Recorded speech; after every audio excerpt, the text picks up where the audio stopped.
What up, y'all? It's Mr. Downtown Ray Melo, and you're listening to the Entertainment Report on iHeartRadio, live from Dubai for Wednesday, September 25th, 2019, delivering some major stories and trends going on in the world of entertainment and beyond. You can follow the show on Facebook, Twitter, or Instagram.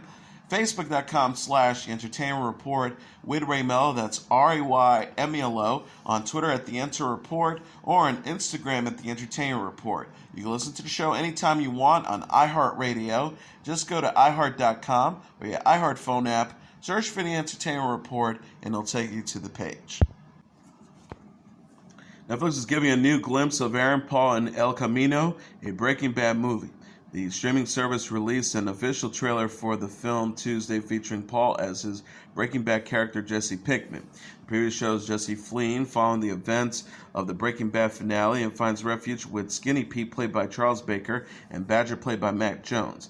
Jesse sets out into the desert and also reunites with an unseen person with the mangled hand. The person asks, "You ready?" Jesse responds, "Yeah." El Camino is a sequel to Breaking Bad, which had a 5-season run on AMC from 2008 to 2013.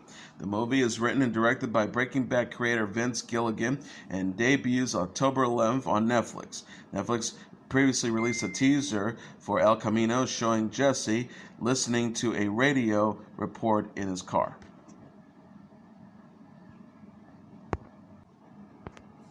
Will Smith will play crime boss Nicky Barnes in an upcoming Netflix film. The streaming service announced in a tweet Tuesday that Smith, 50, will star and produce in The Council, a new movie about Barnes and his Harlem-based crime syndicate.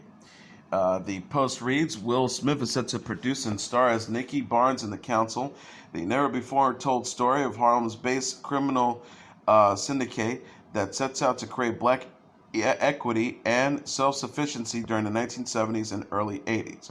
Barnes formed the Council, a 7-man African-American crime syndicate, in 1972. The Council controlled a larger part of the heroin trade in New York and later partnered with the Italian-American Mafia on an international drug trafficking ring. Barnes, dubbed Mr. Untouchable by the New York Times, was ultimately arrested and sentenced to life imprisonment in 1978. He eventually became a federal informant, leading the council's disbandment, and died in 2012. Deadline says the council will center on the tension between Barnes and the other members of the operation as one unlikely protege emerges. Peter Landsman, who directed Smith in Concussion, wrote the screenplay and will direct the council. Landsman will also serve as an executive producer with Joanne Lee and David Lee. Smith most recently played Genie in Disney's live-action Aladdin. He will star in Ang Lee's new film Gemini Man, which opens in theaters October 11th. The hit ABC comedy Blackish already spawned one spinoff, the college comedy Growdish. Now Mixish is a prequel about Rainbow Johnson, played by Tracee Ellis Ross's childhood, and the A's premiered Tuesday. Rainbow, or simply Bo, grew up in a mixed family. Her parents, played by Mark Paul Gosselaar and Tika Stumpter, moved from a commune to suburbia. Ross executive produces Mixish with Blackish writer Peter Saji as another executive producer and Karen Giss as the showrunner. Ross said during the Television Critics Association panel in August, "It lends itself very easily to my personality and what I've already been doing in my life. I'm interested in telling real good stories, and I also think that this was really a seamless story to tell. I feel like we've been waiting to hear the story. We haven't had a chance to do a lot on Blackish, and it was a great idea." Ross believes the experiences of children of mixed parents have not been represented on television. Ross says it hasn't been explored. It certainly hasn't been explored in a sitcom. I remember when I first got Blackish, I was so excited because it was truly my first time playing a mixed woman on television. She also added, but even in Blackish, we haven't completely explored it. There have been a lot of dialogue and a lot of episodes and conversations around the fact that Bo is mixed, limited to jokes being thrown at her. I think this is an opportunity for us to unpack that in a much larger way. The cast of the new Charlie's Angels film, including Kristen Stewart, Naomi Scott, and Ella Balinska, appeared together on Jimmy Kimmel Live alongside writer, director, and fellow star Elizabeth Banks. The group praised newcomer Balinska on Monday's show as a future movie star and said that they were to find someone with her talent for the reboot. Banks said about casting Balinska, Ella is a ninja in real life who had extensive combat and firearm training before she joined the film. Banks says literally was a unicorn. Came in and we were like, wait, what? That person exists. Stewart added, someone's going to make this girl a movie star, might as well be us. Banks also discussed how she wanted Scott for the film after starring alongside her in Power Rangers, and why she needed Stewart to sign on. Banks says Kristen is the epitome of a modern American woman, lives totally authentically, totally badass, and is a super funny in the film. Charlie's Angels is set to arrive in theaters on November 15th. Noah Centineo, Patrick Stewart, and Djimon Hishinu also star. Ariana Grande, Miley Cyrus, and Lana Del Rey teamed up recently for the song Don't Call Me Angel, which appeared on the Charlie's Angels soundtrack. Lamar Odom says performing on Dancing with the Stars Season 28 and openly discussing his health issues is therapeutic for him. Odom told Entertainment Tonight after Monday's episode of the dance competition, every time I explain my story, it's like a therapy session for me. It's very therapeutic. Even getting out here on the dance floor is therapeutic for me. Odom on Monday danced the salsa to Con Calma by Daddy Yankee featuring Snow with his dance partner Peter Murgatroyd. The former NBA star received a score of 12 out of 30 and was able to stay on the show. Mary Wilson on Monday was the first celebrity to be eliminated from season 28. Odom, who received 11 out of 30 last week, said that he forgot dance steps due to suffering from a short-term memory loss following his lengthy hospital in 2015. Odom was found unconscious at a brothel in Nevada in October 2012 and was placed in a coma and suffered 12 strokes and 6 heart attacks. Odom continued, I've got to give all the thanks to the fans about how he made it through Monday's episode. Hopefully I can do great next week so I can stay on. Odom released in May a memoir titled Darkness to Light, which covered his health issues and drug abuse. The athlete said in May that he once threatened to kill his wife, Ellen.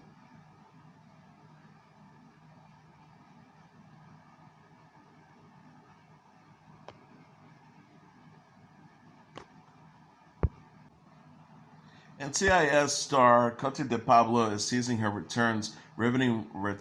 character's riveting return on the show. The 39-year-old actress who played Ziva David on the CBS series shared details about her character's season 17 guest arc in an interview with Entertainment Tonight published on Tuesday. De Pablo starred as Ziva in season 3 and 11. Her character appeared to have died in a mortal accident.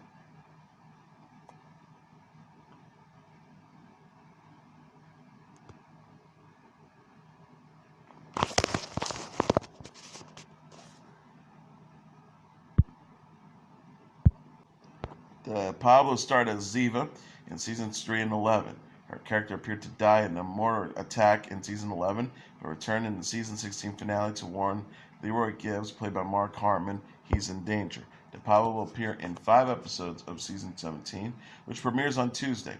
She said she worked with writer Gina Montreal to create a simple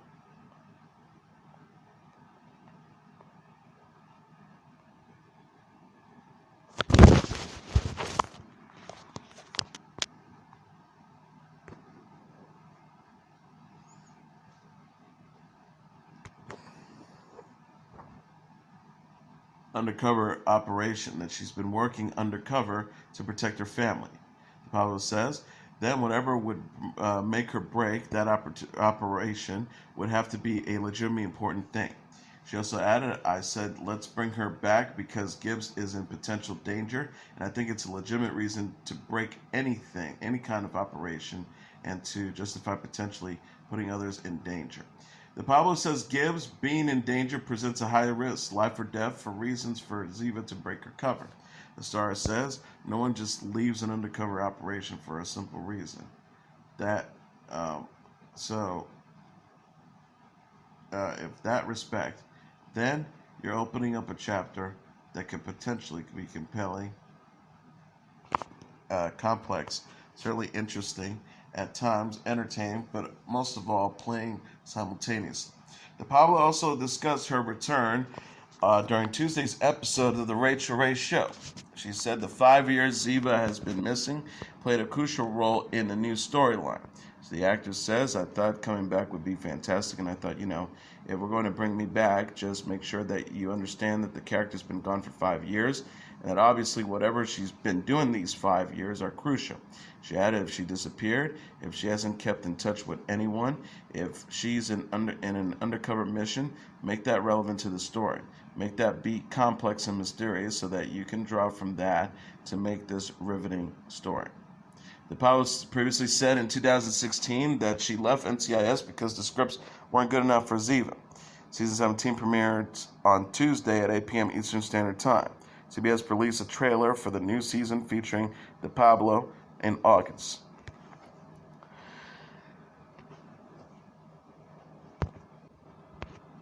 Blythe Danner is set to appear on Season 3 of Star's American Gods in a recurring guest role. Danner will be featured in 4 episodes as Demeter, the Greek goddess of the harvest, who has a romantic history with Mr. Wednesday, played by Ian McShane. Executive producer Chick Igley said in a statement, it is a rare privilege to be working with Miss Blythe Danner, a dear friend, inspiration, and national treasure. He continues, she is our muse in crafting the role of Demeter, since no one else can bring such ethereal beauty and grace to the portrayal of a goddess. American Gods, which chronicles the war between the ancient mythological-based old gods and the new gods of modern technology, is based on a 2001 Neil Gaiman novel of the same name.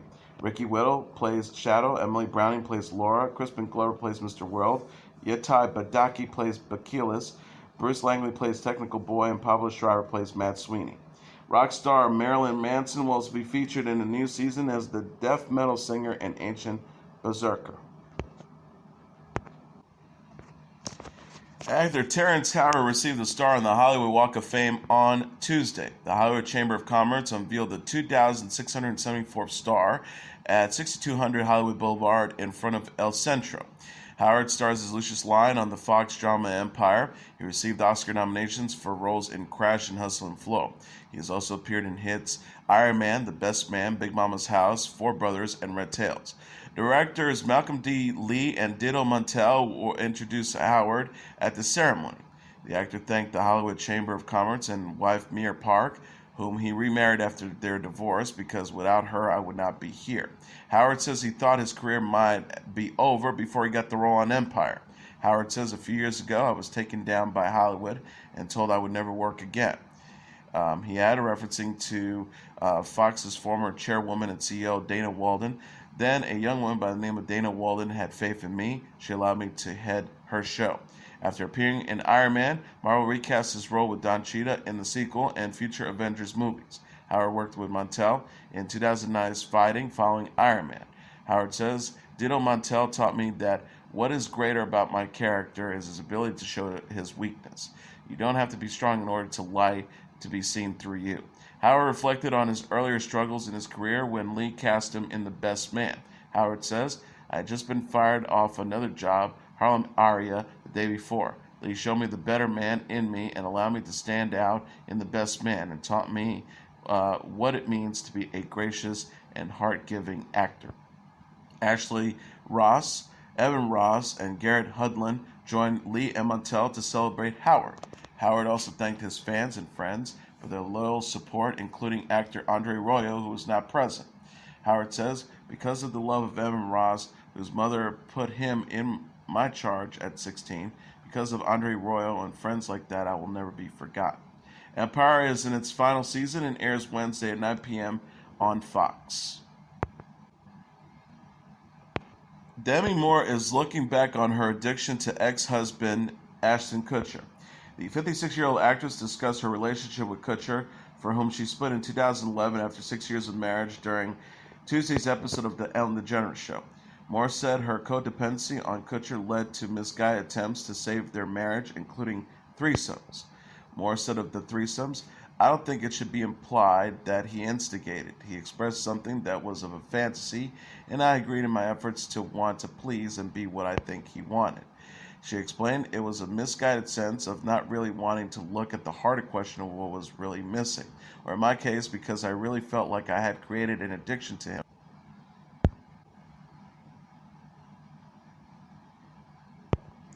Grateful Dead lyricist Robert Hunter died Monday night. Rolling Stone first reported he was 78. The family of Hunter provided a statement to the New York Times, The Rap, and Rolling Stone. The statement read, "He died peacefully at home in his bed, surrounded by love. His wife Maureen was by his side, holding his hand. For his friends that have loved and supported him all these years, take comfort in knowing that his words are all around us, and in that way, he is never truly gone." Uncle John's Band, China Cat Sunflower, Scarlet Magnolias, Box of Rain, and Dark Star are among the songs for which Hunter provided lyrics. Grateful Dead founder Jerry Garcia invited Hunter to play with his jug band in 1961, but Hunter preferred to write, according to Rolling Stone's tribute bio. He took part in LSD's studies at Stanford and sent Garcia lyrics from the Southwest before moving to San Francisco, where Hunter became the official Grateful Dead lyricist. In an interview published as an Amazon Kindle ebook in 2015, Hunter said he usually wrote the lyrics first. In unusual cases like Foolish Heart and Uncle John's Band, he wrote lyrics after he heard the melody. Hunter also wrote songs for Bob Dylan from 1980 to 2009. He reunited with Grateful Dead drummer Mickey Hart to write new music and collaborated with Elvis Costello, Bruce Hornsby, and Jim Lauderdale.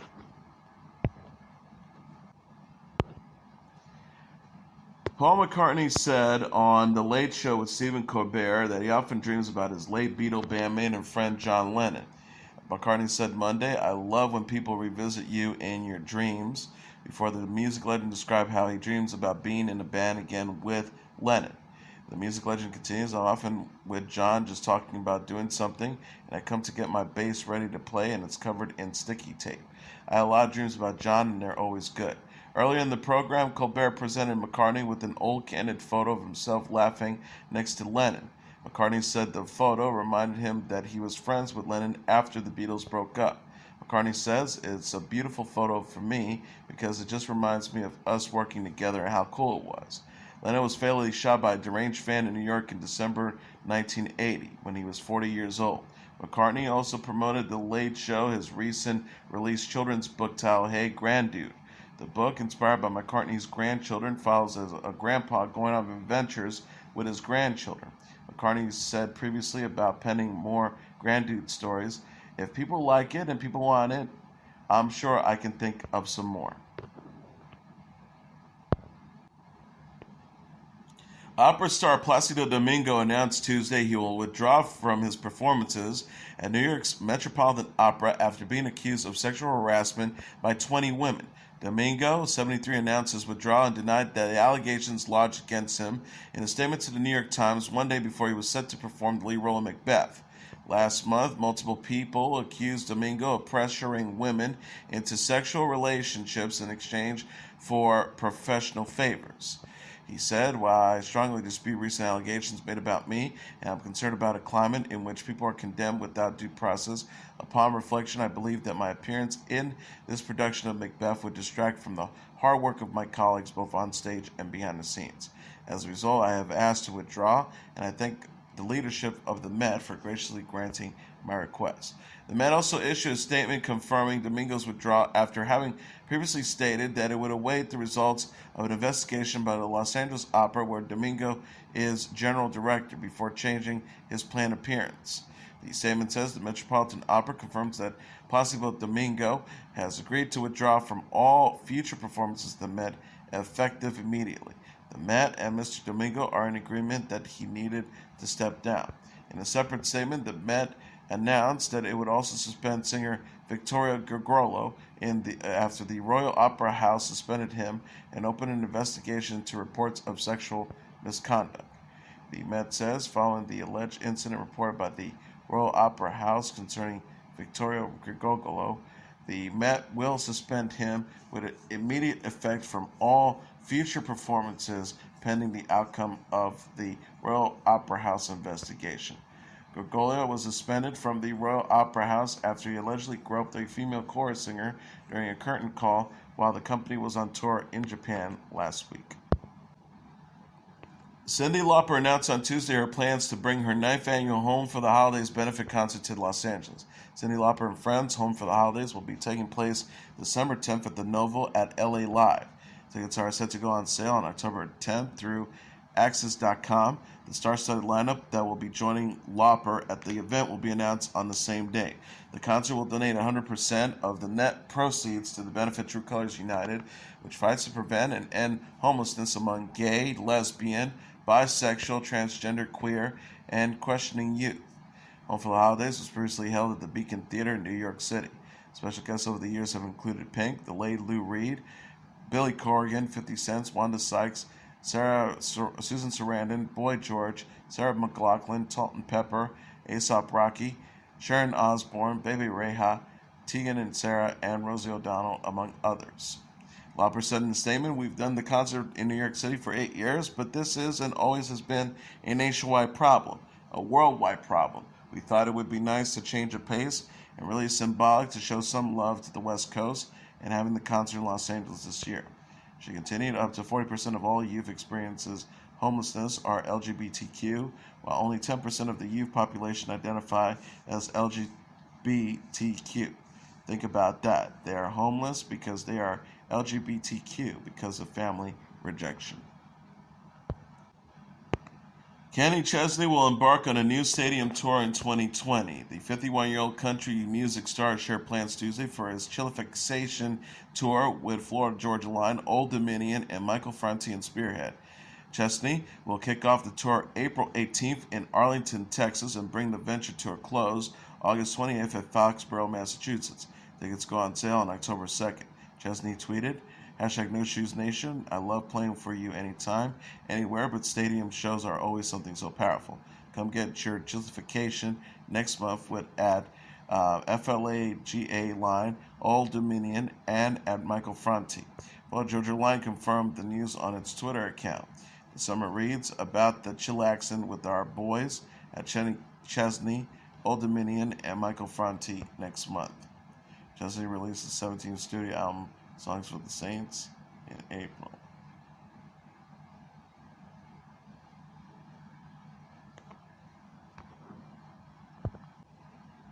And that is the Air Entertainment Report for Wednesday, September 25th, 2019. I'm your host, Mr. Downtown Ray Melo. I'll be back tomorrow to deliver some major stories and trends going on in the world of entertainment and beyond. You can follow the show on Facebook, Twitter, or Instagram. Facebook.com/The Entertainment Report with Ray Melo. That's RAYMELO. On Twitter at The Enter Report, or on Instagram at The Entertainment Report. You can listen to this episode or any previous episodes of The Entertainment Report anytime you want on iHeartRadio. Just go to iHeart.com or your iHeart phone app, search for The Entertainment Report, and it'll take you to the page. Good night, and God bless you all.